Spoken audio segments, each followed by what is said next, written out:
Welcome to Genus's monthly webinar, Aligning Your Values with Your Investments. We'll get started momentarily.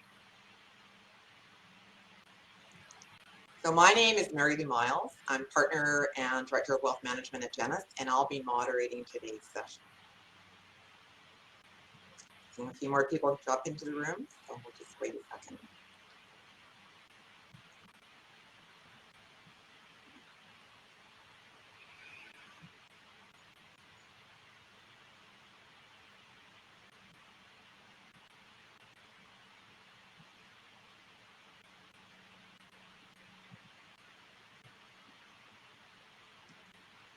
So aligning your investments with your values has become more important and more complex than ever. Even with this market volatility over the past few months, this conversation remains relevant. Today we are joined by some of Canada's most influential leaders in values-based investing as they explore effective methods to align your investments with your values and share their journeys with impact investing. Today we'll explore strategies to help identify you and your family's values, how to ensure that your investments align with those values, and understanding and measuring your investments' impact over time. At the end, we'll have time for a good amount of Q&A, so please put your questions in the chat. I'd like to give a warm welcome to our panelists today and three of my favorite people. So Annabelle White, having traveled an unconventional path, Annabelle takes great pride in her leadership role at Dragonfly Ventures as primary visionary and co-CEO. With multiple family losses over the years came a great responsibility to understand and manage her financial legacy. Annabelle's true passion developed while connected to the natural world through travel, rural living, wilderness adventures, and with the special four-legged friends who have joined her on her journey. Carol Newell, investor by circumstance, innovator by nature. Carol Newell's life work has been to create programs and organizations that feed new thinking about our relationships with social, natural, and financial resources. In the early 90s, she dedicated an inheritance with a goal to build a culture that prioritizes the health and diversity of natural systems. Her private family office, Renewal, implemented a strategy to deliver mission-focused investments via Enswell Foundation, Renewal Partners, Seed Capital Fund, and additional personal capital. And last but not least, our very own Chief Sustainable Officer and Co-Chief Investment Officer, Mike Thiessen. So we've added links to connect with all the panelists on social media in the chat, and I encourage you to do so. So while we're waiting for a few more people to log in, let's take care of a few housekeeping items. Maximize your screen for best viewing effect. As I mentioned, please type your questions in the chat at any time, and we'll spend some of our time together answering those questions. If you have technical trouble, you can let us know through the chat, and we have someone on hand to try and assist you. One great solution we have found is to hop off and then come back in the room when you're having audio or video trouble. I'd like to start by extending my gratitude to the Indigenous peoples, specifically the Coast Salish, Tsleil-Waututh, Squamish, and Musqueam, whose lands I'm honored to speak to you today. We do this to reaffirm our commitment and responsibility in improving relationships between nations and our own understanding of local Indigenous people and their cultures. Canada is home to Indigenous people from across Turtle Island, and we are grateful to have the opportunity to meet and work on this effort. Please note, we will be listening to Annabelle and Carol's personal stories, and their experience will not be exactly like yours. However, we hope that from the sharing of their investment story, you will have a few takeaways that you will bring to your own investments and questions you can discuss with your family and portfolio managers. Of course, the markets have been volatile of late, to say the least.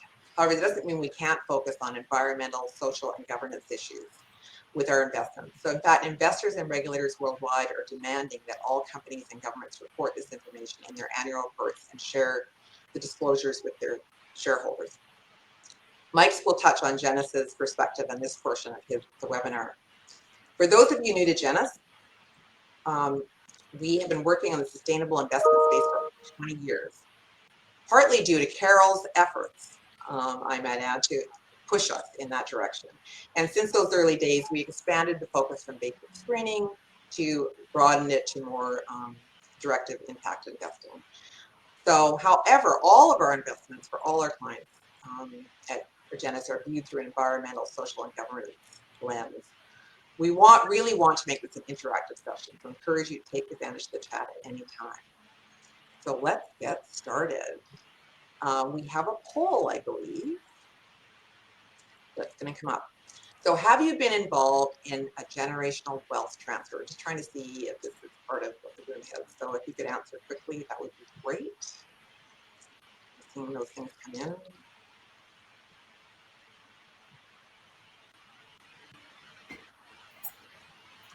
Oh, great. So, right, 56% of the audience has been involved in wealth transfer. 39% have not, and 4% not sure. So that's really interesting from our perspective.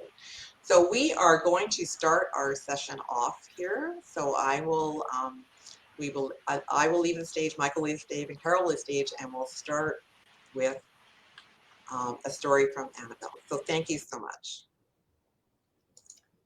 Thank you so much, Mary Lou. I'm really excited to be here, but I also get quite nervous when I'm speaking. So if I'm speaking too quickly, that's probably why. I am calling in from the territories of the Huron-Wendat, the Anishinaabe, Mississaugas of the Credit, and the Haudenosaunee peoples, and I'm also steward of lands in Ojibwe territory. So my wealth story essentially started when I was 19 years old. So I, through a series of losses in my family, became the beneficiary of a will, my mother's will, actually. I lost my mother at 19 years of age when she died unexpectedly of heart failure.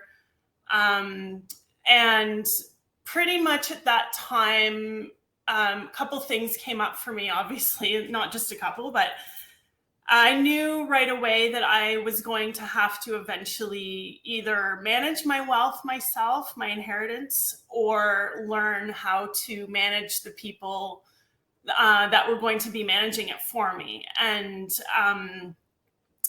so I set aside things for a while, for probably about a good 7-8 years, while I, decided to live my life. And later, in my sort of later 20s, I realized it was time actually to start really diving deeply into what wealth management actually meant. So I was invited to join the investment committee for the trust that was managing my wealth, my family's wealth, my inheritance. And I started showing up regularly to the meetings that we had. I learned all the language around bond equity portfolios. And it was really tough for me because it wasn't my primary language. I wasn't really thinking in that direction. It wasn't exactly a career choice that I wanted to make for myself, but I knew I needed to do it. So I did fully commit to that. And I didn't, at the time as well, I didn't actually have any control of how the money was managed. So I kept showing up to the meetings and learned the language. And right around the time that I was to be given my first distribution, where I was going to be given control of the first 25% of my inheritance, I just had a thought in a meeting one day where I was like, there's got to be another way. There's got to be another way of doing this. And the thought sort of came to me, and I just let it go because I hadn't been really trained for it. I didn't go to university for finance. And I just didn't know how that was going to pan out. And luckily, I have friends in BC who called me up, and it was kind of random, not random, but they knew Carol Newell and suggested that I get involved in Play Big. And so I called Carol's organizers and said, I'd be interested in attending Play Big. And so this happened literally just weeks before my first distribution. And I was absolutely blessed to hear Carol's story, because she was in a very similar position where she had inherited wealth, and she told her story. And at Play Big, she had invited her service providers and very graciously said, you know, here are my service providers. And she told her story. And she said, you know, if anyone wants to contact any of these people, please do so anytime. And so I did after. And the other really powerful message that I got from Carol's storytelling was that I could actually create my own mission, vision, values with my wealth. So I was super grateful for that. And it was definitely a huge light bulb moment for me in my life. But again, I was a little bit nervous about how to start that process. So the first two people that I called were her tax advisor, but then also a woman named Marion Moore, who was a business and money coach. So I started working with Marion, and she was amazing. She was able to start asking me questions about myself personally, like who are you? What are your passions? What gets you out of bed every day? What have you been up to in your life up to this point? And coming from great privilege and having the experiences that I had, it was very much connected to the environment. So I was involved in horses and farmlands and outward bound Canada and wilderness travel and then international travel. And I realized very quickly with Marion's questions of me and working with her coaching abilities, she was able to draw out, first of all, my passion for the environment. So we started there. And because the investing side of things was a little bit trickier for me. It wasn't my primary language. So what I did was start engaging in these areas in the environment with my philanthropy first. And I put a chunk of money into a donor advised fund at Makeway. And I just said to myself, okay, this will be my next sort of 5-year plan, is to spend out this money and just experiment basically with my philanthropy. And through that experimentation, started to go a little bit deeper into relationships in sort of things such as freshwater conservation, land and soil health, and clean energy. And it was interesting because it's a little bit backwards. So my philanthropic endeavors actually started to inform how I was going to be investing. So I realized I could really merge my investing practices with my philanthropic practices. And so that's where my initial mission, vision, values came from. And as things have evolved as well, I realized, I was thinking about why I'm investing in clean energy. Why am I investing in freshwater conservation? And why do we need to preserve land and soil health? And I realized underneath all of that is toxic chemicals. So it's a little bit depressing. It's not, an exciting topic, but I also realized that was an opportunity to start investing and doing some charitable work in the field of toxics as well. So I added that to my mission, vision, values, and started created a toxics funders coalition. And then in another meeting, based on that coalition, some of the people were saying, the toxic environmental funders are a little bit tired of, there's a bit of funder fatigue in the environmental realm in this area. And they said, well, we need to shift this more into the human health perspective. So that was when I realized that really what I was doing was investing in environment, human health, but at sort of this beautiful triangulation between those two and my spiritual beliefs as well. And then also what was happening at the same time was I was trying to unpack how to manage all of this activity at the same time. So I'd gone through the experience of having a trust structure and having them manage all of that stuff for me. And then I had to decide, am I going to create my own family office? Am I going to outsource certain things? And I had done a little bit of both.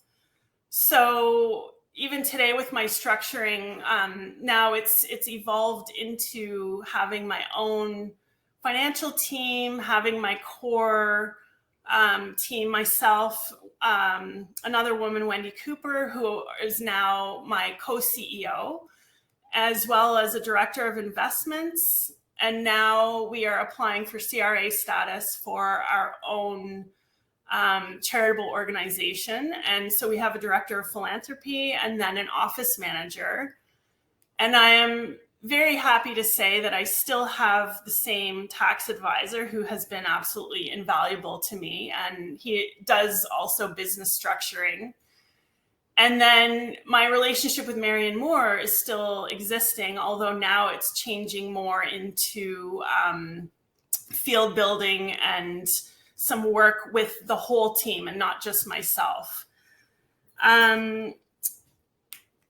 So, and things are constantly evolving. So, excuse me, I'm sorry. Mary Lou. Hi, Bella. That was great. I just wanted to make sure that I didn't want to interrupt you because we were fascinated, but I think I just want to put it over to the next presenter, if that's okay with you, and then we can Absolutely. So thanks. So if you want to go off stage, and I will invite Carol Newell up to the platform. Great, thank you. Thank you.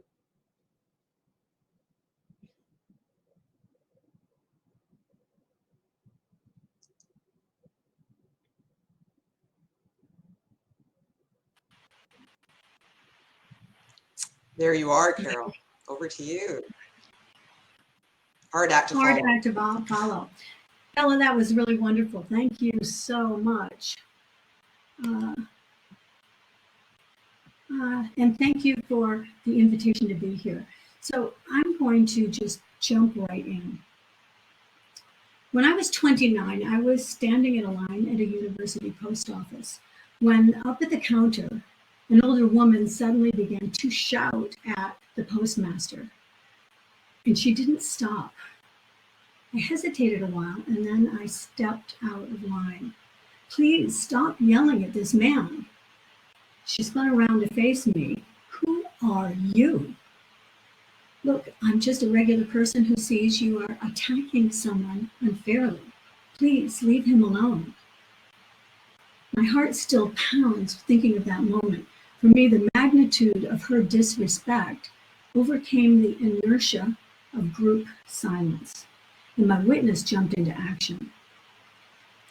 Our sense of our own values guides our hearts and minds, and our behavior usually matches our values, but sometimes it doesn't. How we use our money may sync up with our values, or it may not. The money terrain is tricky to navigate because our society is guided by the premise that the first job of money is to make more money. Decisions that arise from this premise may not fit with our values. Money is like a pheromone. Social pressure is strong and the urge to keep up is powerful. We might even feel foolish not choosing to reach for more. Of course, our life changes and circumstances shift, and our relationship to money shifts too. My story and circumstances changed when I was 36. Similar to Bella, I was a young married woman, lucky enough to have inherited a good income, but then I received a much larger inheritance. As the capital arrived, I knew in my gut I already had enough money. And that raised a big question. When you have enough, what do you do with the rest? At that time, just as now, I was very concerned with our unrelenting assault on nature and our natural systems. We all know our lives depend on these systems, and yet the conventional formula for success endless economic growth is driving the destruction of those systems. I kept thinking, how long are we going to turn a blind eye? I wanted to harness the innovative energy of business and the dedication of the nonprofit sector to build a foundation for solutions that put nature and well-being first. So I made the decision to deploy my entire inheritance as mission money. I already had enough money, and I wanted my money and my values to be in sync. But I knew I needed help to make my mission happen. I found a great colleague in Joel Solomon. We had shared values about using money as a tool for change. And he knew business and philanthropy, and he loved networking. Joel led the strategy for the deployment of my mission money for over 16 years. It was all about getting money out the door. We took a Johnny Appleseed approach, broadcast widely, and water what sprouts. Enswell and Renewal Partners, one a foundation and the other a private investment company, worked together to infuse capital and also hope into organizations and businesses and individuals. People felt seen.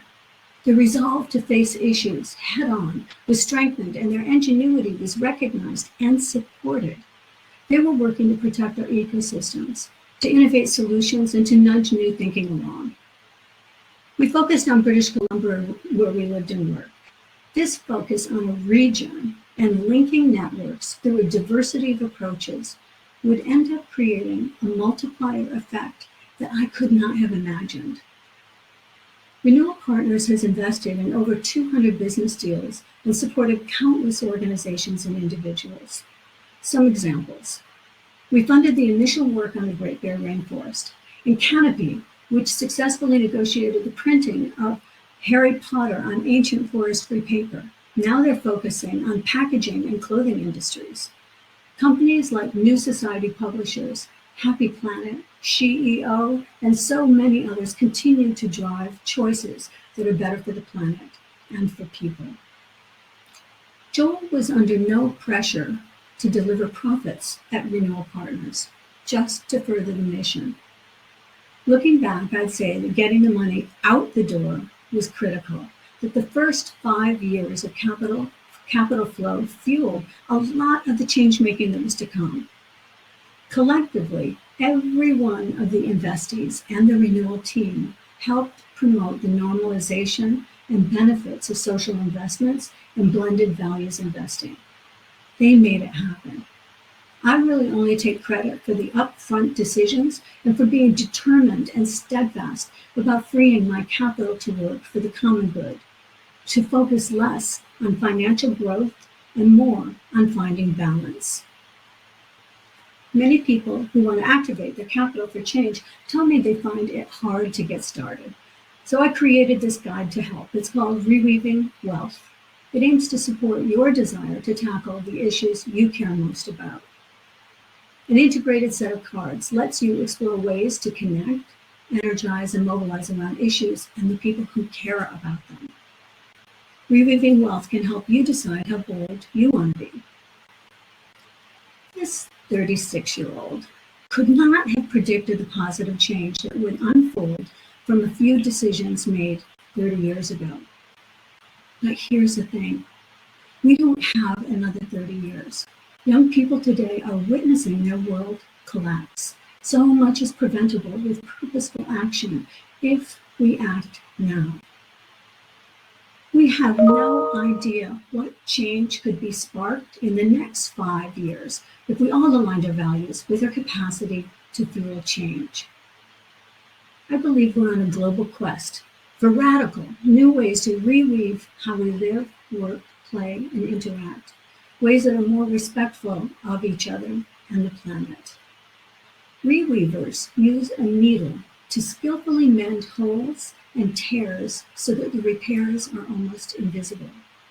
Together, we can make that happen if we choose to step out of line and speak up.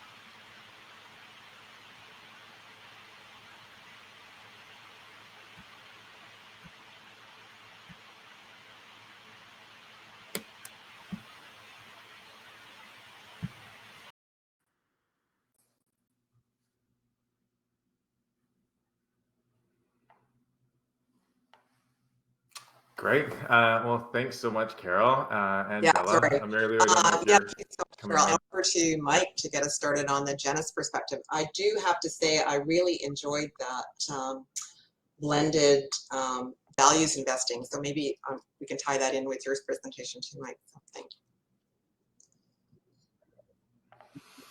Great. Well, thanks so much. Those were both, incredibly inspiring journeys, and thank you for sharing your stories. That was amazing.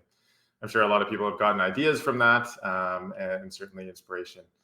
So I'm going to give probably a 5 or 6 minute talk. It's not going to be near as inspirational, but hopefully it'll be a step-by-step guide to starting to invest with your values. So first off, why is it important to align your investments with your values? I think we've heard this from Carol, we've heard this from Bella, why it's really important. Your values need to be the foundation of what you're doing. These are the things that you're really passionate about that mean more to you than anything else. So really, it should be dictating how you're doing life. So how you're buying things, what your career is, even the communities that you might be in. And it should also guide your investments as well. So other reasons for aligning your investments with your values is that you're more vested with your portfolio over the long run. So you're really going to care a lot more about your portfolio if you're invested with your values. You're going to have a deeper understanding of what you own because you care about it more. You're really passionate about it. And the one that I think is very valuable is where you're steering your ship. So where the end destination is if you're trying to make a certain type of impact, or you at least know which values are guiding your ship along the way. So without having that guidance, it's really hard to know where to be steering. And you're just more in sync with your portfolio overall. So in terms of steps to build a values-aligned portfolio or blended values investing, I think first you really need to get clear on your values. So a lot of people know their values. They might have 5 values that they live their life by, and it's really obvious to them. Other people have a vague idea what their values are, but they really haven't written it down. It's not concrete in their mind, even though they know kind of a broad number of values that they're into. But I think it's very important to get clear on what your values are, because if you're not clear, then you're not going to be knowing which direction to steer that ship. And there's many ways that you can get clear on values, where you can brainstorm your values. One of the great ways to do that is through reweaving wealth, as Carol is very involved in and has created. I think that's a great way. The link is actually in the chat there. Other ways, we often talk to our clients about the United Nations Sustainable Development Goals. So these are goals set out by the UN to help the world in various ways. So there's goals such as climate action, there's goals like good health and well-being, reducing poverty, reducing inequalities. So there's many different goals within this, and it could just be a brainstorming tool. Maybe there's something that's completely different that's off of all of these tools that you really value. So there's many different things that could be part of your values. So I think you just really want to broaden your overall scope and really do a good brainstorming session and figure out what the concrete values are. And then once you do that, the hard part is really narrowing down those values. So it's great to have 20 different values that you're really passionate about, that really help you or really motivate you to get out of bed every morning. But at the same time, if you're really wanting to make a large impact, it's good to figure out, out of those 20, what are my top 3 or 4 values? What am I most passionate about? Because if you have that focus, then it's more likely that you're actually going to be able to make the impact that you're wanting to make. So maybe you can target 3 or 4 at the beginning, and then you can expand kind of later on.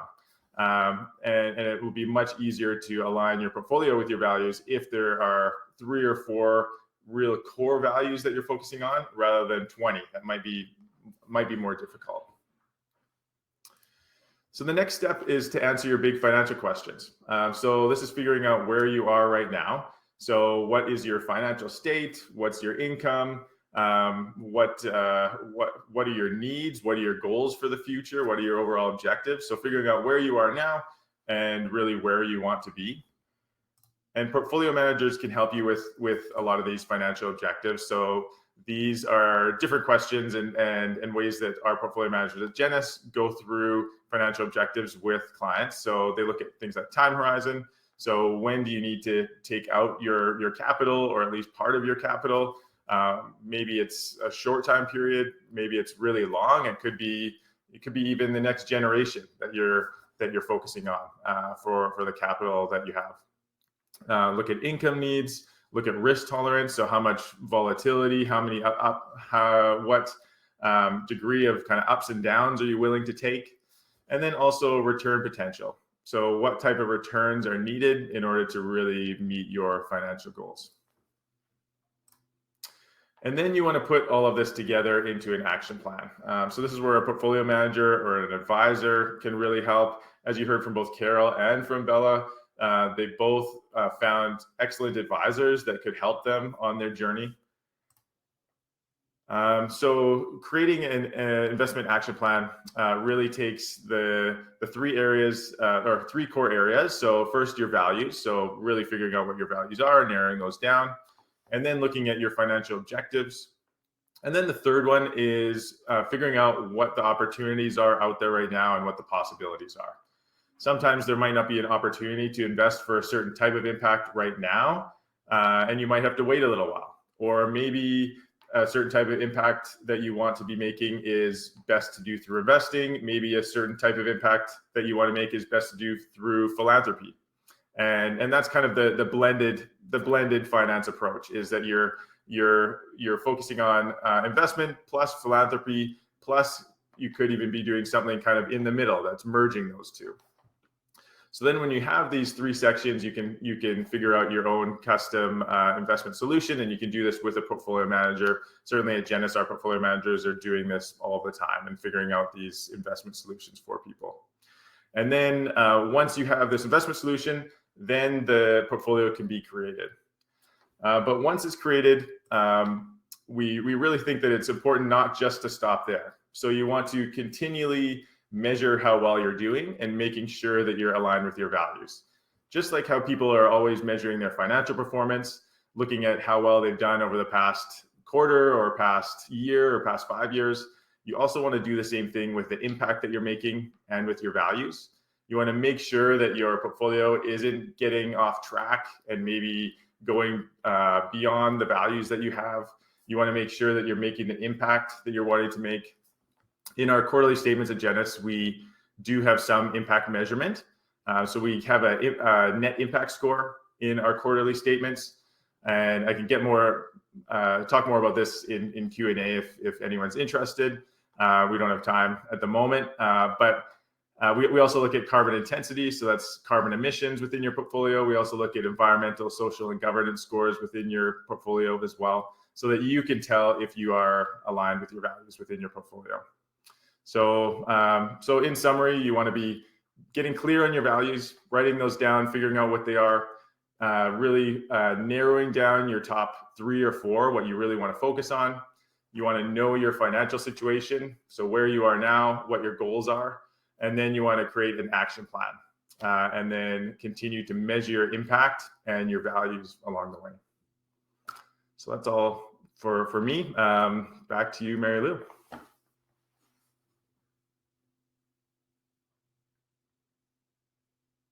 I'm back. So I'd like to invite Bella and Carol back as well, so we can start this section. And we've got a few questions in the chat, but we'd love to see some more. Let's just wait for everybody to come back and join us. That's great. So I've got a couple here.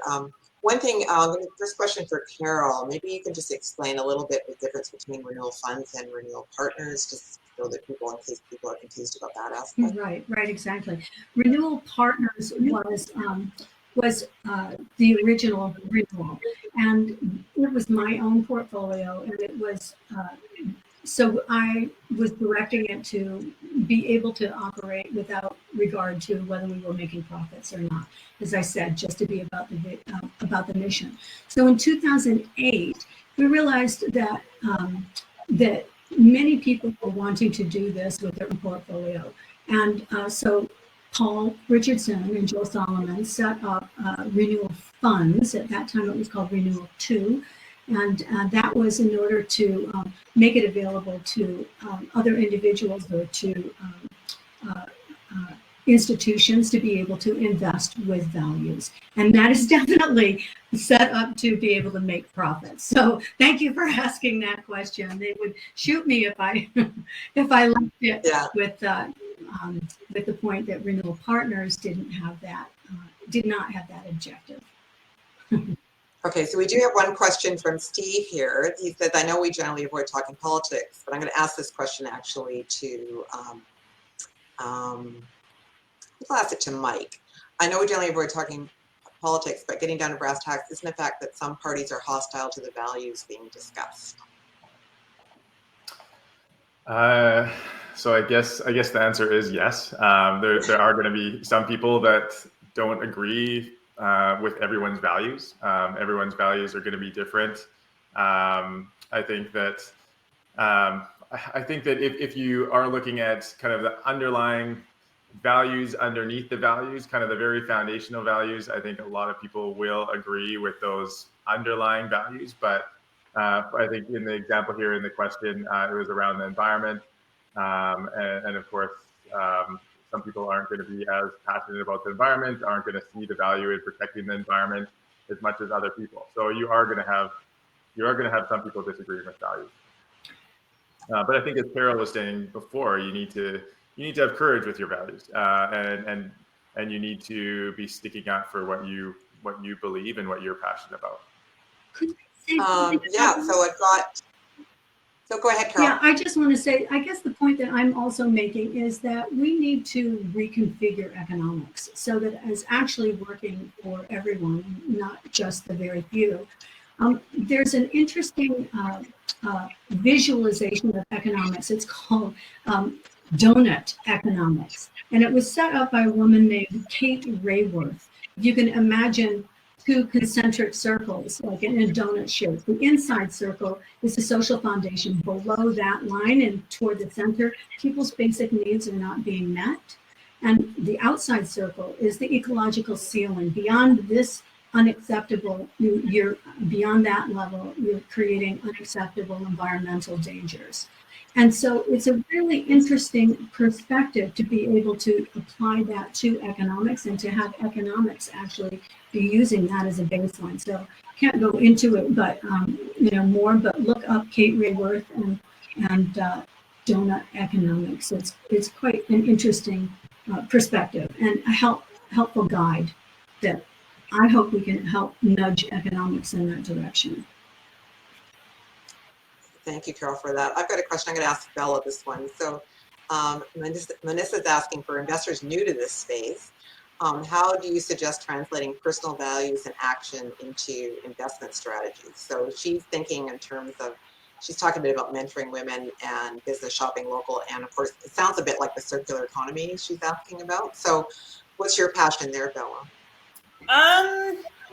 Really, if someone's new to this field, just start really simply. Like, if there's different layers to it, because starting with the bond equity portfolio, you can add negative screening. So you can ask your managers to screen out the things that you don't want in that portfolio. Bonds are a little bit trickier. So like, we've screened out things like nuclear. These are very personal screens as well. And you can make it as personal as you want. So obviously with Genus, oil and oil producing industries or oil supporting industries, for me, nuclear, etc. Other things like getting into direct investments, just start by building a relationship with someone. And you don't have to commit to actually investing with a company, but start by asking questions. Who are that? You start doing a bit of due diligence and see if that might be something that you could commit to down the road. Thanks, Bella. This question is for Mike from Sue, our own Sue. So a lot of clients ask the rationale for holding bank stocks in our sustainable investing portfolios, especially RBC. So maybe you can address that one. RBC being one of the largest lenders to oil and gas. Your favorite question, Mike? Yes. Yeah. So with banks, especially Canadian banks, they do fund the oil sands projects, and that's something that a lot of our clients that doesn't align with our clients' values. So we're actually very strict with banks when it comes to what they do for the environment. So we're more strict with banks for their environmental controversies than for other companies. So for banks, we do cut out a lot of financial firms that don't kind of meet those requirements. However, within Canada, if you do have a Canadian portfolio and you want to be aligned with the TSX, and we're already cutting out fossil fuels, then it's really hard to cut out all financials as well. So within our fossil-free funds, we do have some financial firms within our fossil-free funds as well. Within our fossil-free funds, we're just cutting out companies that are directly invested within oil and gas. Thanks, Mike. I've got a question for both. I have an addition to that too. Like with these larger companies too, like banking stocks, etc., you can actually still hold those stocks and start to engage in shareholder activism as well. That's always an option if it's something that you're not ready to completely filter out, or if you can't exit it for any reason. Yeah, that's an excellent point. Really good point. Yeah, so with banks, we do a lot of engagement. That's probably our top engaging area, because we feel like banks, unlike certain companies in tobacco or oil and gas, where their sole product is the harmful product, with banks they can really make a decision to move away from the lending of harmful industries. So we do a lot of engagement around them first disclosing how much they're lending. That's something that's historically kind of been a big mystery as to what they're actually lending to, and usually they don't want to show that. But now more banks are disclosing what they're lending to, and regulators are moving forward on that too. So it's making banks disclose that, and then we're also encouraging them to lower their lending on the more carbon intensive areas, and then increase their lending when it comes to things like clean tech or renewable infrastructure. And we've seen some big strides there. So we work with an organization called SHARE to do that engagement. And SHARE has a group of many different investors that they work with, so that we can really leverage the overall capital from multiple investors to really encourage banks, encourage other companies to make a difference and become even better. Okay, thanks, Mike. I've got a question. I'll go to Carol first. So this question is for both Bella and Carol. Is what investments are you feel has the greatest impact and you're most proud of? What one investment? Let's see. So many of them in so many different ways. I'm going to go a little bit of a different angle on that. Canopy that I mentioned is a nonprofit organization, but they're actually now they've developed so much influence across the world with so many influential designers and all of that kind of thing, that they're also working with an investment company now to invest in industries that can recycle fabrics and then turn them into new fabrics, because actually the old growth trees are being taken down in order to create the fabrics like rayon that we've been purchasing, thinking it was a good sustainable option. And so it's an interesting twist of an organization that is then also moving into the investment vehicle, to work with an investment vehicle.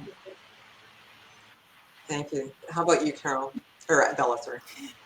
So we are investors, direct investors in a company called Ananda Devices, and it's Margaret Magdisen who I actually discovered this investment, and Margaret through my involvement with CEO.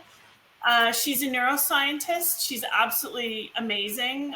She's been able to pull neurological tissue ethically from human blood. She can grow it in a petri dish, and they're using it to test drugs that are being tested for neurological diseases. So what she's doing is reducing animal testing, but then also this product can be used directly with people, individuals, and it's not a generalized test for anyone. They can take blood from a person that is suffering from a neurological problem. They get results within a few weeks, and it's actually helping them be able to hone in on which drugs are going to be effective for which diseases in each individual person. So not only is she a rock star scientist, but she's also brilliant in business. So she's amazing. She's one of my favorites. Thank you for that. That's very interesting. So this question is for Mike from Grant. Always a lot of these questions about when you're investing, it's always depends. So like things morph, right? There's good and bad with all this. So the question is, how do you deal with conflicting values such as addressing world food insecurities versus not endorsing GMO crops? So. Yeah, that's a tough one, and one that a lot of our clients do have conflicting views over. I think GMO and nuclear are probably the two areas that we have the most conflict between clients. So with GMO, it's food insecurity versus GMO, and then nuclear, it's nuclear and nuclear waste and kind of externalities, but then also having lower carbon energy. So there are those debates. So it really depends on what your personal values are, and what you feel most passionate about, what you want to invest aligned with. Within the Genus funds, we have taken out GMO out of the fossil-free funds. We have taken out nuclear out of the fossil-free funds, and then we encourage people, if that's not aligned with their values, then they could invest in those companies in addition to investing in the fund. But we're wanting to invest in a way that is reducing the most controversies for clients within these funds. But like I said, it's a really personal decision. Yeah, for sure. It's always complicated. I really want to thank you all for this. I think, first of all, I want to say that the whole values conversation for our clients and our families to talk about this is really important, to figure out what it is you really care about, because like we've heard from both Bella and Carol's story, it's not clear all at the time of what we can do or what we're actually passionate about. And also on the philanthropy side, I mean, you might not have inherited money, but when we talked about our first poll about this next generation, they will be inheriting some money from, their parents and grandparents down the road. So it's really important to think about in advance what you think you should be doing, or where your philanthropic money should go to, as well as your investment money, because lots of this conversation, people haven't thought about it. I mean, talking about money for many people is very difficult conversation. So they don't necessarily feel comfortable talking about it with their family. So the idea of using some of those tools like Reweaving Wealth to expand that conversation with both your family and our clients too, right? To just sort of help move the needle, as I think we talked about earlier. So I want to express our gratitude for all of you. But before I do that, I'm going to give each of you 2 minutes to our panelists here to talk about what they'd like to close with, to leave us to remember them by. So 2 minutes each. So go ahead. We'll start with you, Bella. Uh-oh. Okay. I knew this question was coming. So one thing, one of the questions that was posed in being invited to be on this panel was, what is my expertise in this work? And ultimately, like, I honestly don't feel like I'm an expert in anything other than just being myself. So just starting to align your values with your wealth is really starting about diving deeply into who you are and what gets you out of bed in the morning and what allows you to sleep at night. And then it will start to evolve as you learn. And it can be super challenging, but it can actually be really fun and really rewarding. So it's an interesting journey, and there's going to be really fun chats and fun conversations, and there's going to be some really, really tough ones. And I think about intergenerational wealth, that question, quite a lot. And I'm super lucky that I'm not tied in with siblings, or I'm quite independent on my own. So I've had an incredible amount of freedom to create my own mission, vision, values the way I want it. But the one parting word of advice that I would say to families that are trying to work this out together is think about bringing in a facilitator or someone who can try and draw out what Mike said, those values underneath those values. And you'll be really surprised that underneath all of, the stuff that keeps surfacing are going to be core values that probably could end up being the same. Or what could happen is you're going to draw out some really interesting things that you're all going to agree on in some way. And I would just highly recommend people thinking about that. Thanks, Bella. Over to Carol. Yeah, those are really, really good points, Bella. Thank you for bringing that up. Autonomy in the decision making is really, really helpful. That's one thing that the Reweaving Wealth cards can deliver. If each individual actually has their own set of cards, is you can lay the cards out and make the decision individually, and then have a way to be able to discuss it. The thing I mostly want to say is, I mentioned in my talk that when we were investing with these different people, that people felt seen and people felt heard. What I want to say now is, we know better now. Not everyone is being seen, and not everyone is being heard.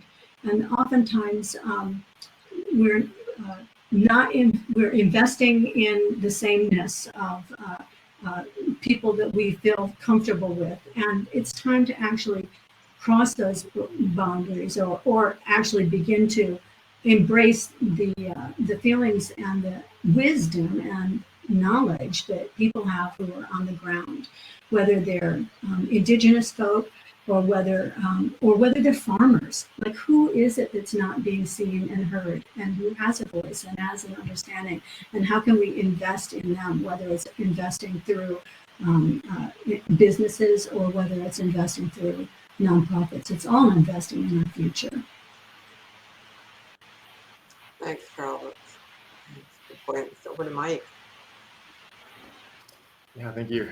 So I think the things that I would want to say just in closing are, well, first of all, to figure out what your values are and be really clear on those. I think that's the number one thing, is to have those concrete values. And then I think after that, you want to really have the courage to stand up for those values, even if it is against the grain, if it is doing something quite different than everybody else. Oftentimes we talk about, at Genus, we started doing sustainable investing. I think it was mid-90s. Carol was our first sustainable mandate back then. And that was completely against the grain. And now it seems relatively mainstream. But just having that leadership and having that courage, I think, can really move other people to do something similar, and for them to want to stand up and talk about their values and have courage there too. So I think having courage just to move against the grain, do what you are really passionate about, what makes you want to wake up in the morning is something that's just so important. Thank you. Thank you all. This has been a really interesting discussion, and I appreciate gratitude for all of you for taking the time to attend our webinar, both our valued clients and those of you who are new to Genus. A huge thanks to our panelists thank you so much for taking time out of your schedules to present to us today. And I know this is both of you, this other than Mike, this is not something you normally do. So we have pushed you out of your comfort zone to do this, and we really do appreciate that. We are making donations on your behalf to some charities that I think will be in the email reply coming. But one, Circle on Philanthropy and Tea Creek. So we'll see how those play out and what their focus are. But I think it's interesting to see whether Genus has made a donation to the Billary Gallery actually to support some of the programs that they're doing through some Indigenous work there. So I think that's important to note. And I'd also like to thank the team at Genus behind these webinars, because we on the screen do the least amount of work, to be quite honest, the people in the back. So yeah, hats off to all the work that's done unseen behind us, supporting us here today. A recording of today's webinar will be provided to you by email and will also appear on our website in the next day or so. So you can revisit it or share it with your friends and family for sure. We'll also include a link to all the resources that were mentioned here today in the follow-up email as well. So the plan is, this is June, so we are taking a 2-month break from these monthly webinars, but we will be back in September. So watch your email for that and see what things we'll come up with by then. And but lastly, before you, we want you to stick around for just a few more seconds so we can close this session, and you'll be redirected to a survey, and we'd love to know your thoughts and feedback and from that going forward, and any other ideas you'd love to see us present as well. So have a good summer, everyone. Thank you so much, Bella, Carol, and Mike. It was a really fun time to work with all of you. So that's it for now. So take care.